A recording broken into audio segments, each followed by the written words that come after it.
This section examines disc brake calipers.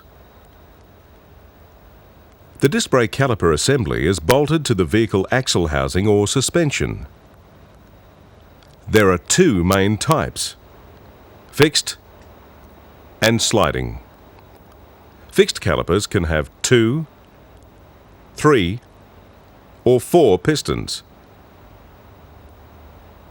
Two-piston calipers have one piston on each side of the disc. Each piston has its own disc pad.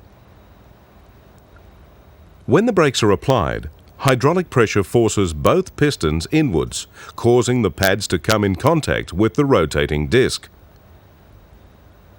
The sliding or floating caliper has 2 pads but only one piston. The caliper is mounted on pins or bushers that let it move from side to side.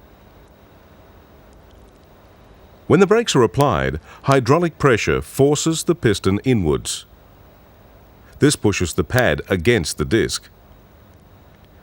The caliper is free to move on slides, so there is a clamping effect between the inner and outer pads. Equal force is then applied to both pads, which clamp against the disc. In disc brake calipers, the piston moves against a stationary square section sealing ring.